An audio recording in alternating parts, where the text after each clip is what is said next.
মানুষের অর্থনৈতিক সচ্ছলতা, প্রযুক্তির উন্নয়ন, আধুনিকতার ছোঁয়ায় কালের বিবর্তনে হারিয়ে যাচ্ছে মৃৎশিল্প। বাগেরহাটের গাবরখালী গ্রামে এমনই চিত্র সময় সংবাদের কাছে ধরা পড়েছে। আমরা দেখাবো আসলে কিভাবে তারা তৈরি করছেন এই মৃৎশিল্প। এই গ্রামের প্রায় এক সময়ের শত শত পরিবার কিন্তু এই মৃৎশিল্পের সাথে জড়িত ছিল। আজ সেই কালের বিবর্তনের ফলে আস্তে আস্তে এখন প্রায় মাত্র 15 থেকে 20টি পরিবার তাদের ঐতিহ্য, তাদের বাপদাদার পেশা ধরে রেখেছে। তারপরও বর্তমান যুগে এই প্লাস্টিক, বিভিন্ন ধরনের পণ্য ব্যবহারের ফলে এই স্বাস্থ্যসম্মত যে মাটির তৈজসপত্র হারিয়ে যাচ্ছে। শুধু বাগেরহাটের মাটি দিয়ে শুধু তৈরি হয় না, এটা পিরিজপুরের কাউখালী থেকে মাটি সংগ্রহ করে এখানে কিন্তু তারা তৈরি করছেন। যে আসলে আপনারা যেভাবে তৈরি করেন, কত বছর ধরে তৈরি করছেন, কেন কমে যাচ্ছে যদি একটু জানান, এবং কি কি তৈরি করেন?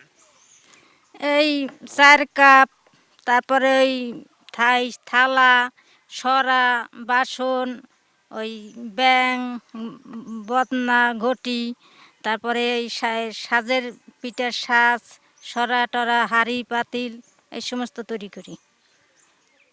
আপনারা শুনছিলেন দর্শক যে আসলে কি কি এখানে তৈরি করা হয়, সেই জায়গাটা আমরা দেখছিলাম। কিন্তু আমি একটু জানতে চাই যে আসলে আপনি কিভাবে এই কালারটা ফুটিয়ে তুলেছেন, কি কি দিয়ে আপনারা এইভাবে তৈরি করছেন, যদি একটু আমাদের জানান। এই কালারটা তৈরি করেছি খড়, সোটা আর রাঙামাটি এই দিয়ে জ্বালিয়ে তারপরে এই রংটা কালারটা হয়। রং করার পরে তারপরে পোড়াবো, পোড়ানোর পরে তারপর বিক্রি করবো।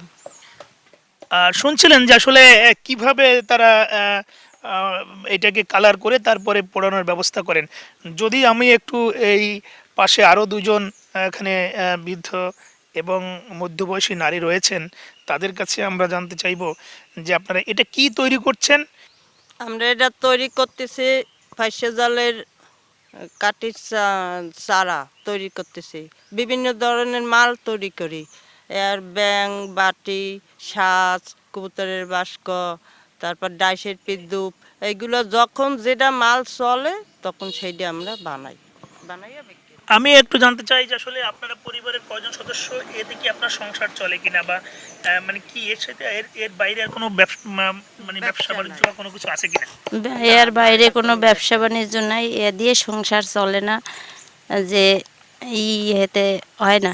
বাপ ঠাকুরদার দাও করতো কাজ। আমি বাংলাদেশ হওয়ার পর এই কাজে আমি লিপ্ত আর কি, জড়িত। আমার গণ্ডগোলের আগে ছিল 13 বছর বয়স ছিল, এরপর 13 বছর পর আমার বাবা মারা গেল।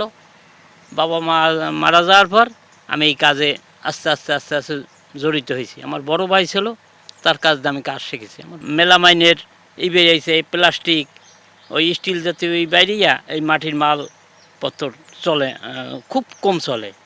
কিন্তু এই মাটির মালে আগে মাটির হাঁড়ি ছিল, মাটির কলসি ছিল, এতে পানি খাইছে, মাটির হাঁড়িতে ভাত পাক করছে, খাইছে, অসুখ বিসুখ ছিল না, গ্যাস্ট্রিক হতো না। যে বাগেরহাটের প্রায় গাবরখালী গ্রামের শতাধিক পরিবার কিন্তু একটা সময় এই পুরো পরিবারগুলো ছিল এর উপর নির্ভরশীল, মৃৎশিল্পের উপরে। কিন্তু কালের বিবর্তনের ফলে হারিয়ে যাচ্ছে একের পর এক। যদি সরকারি পৃষ্ঠপোষকতা পায় তাহলে আবারও এই জৌলস ফিরিয়ে আসতে পারে, এমনটাই কিন্তু দাবি এই এলাকার মানুষের। আলী আকবর টুটুল, সময় সংবাদ, বাগেরহাট।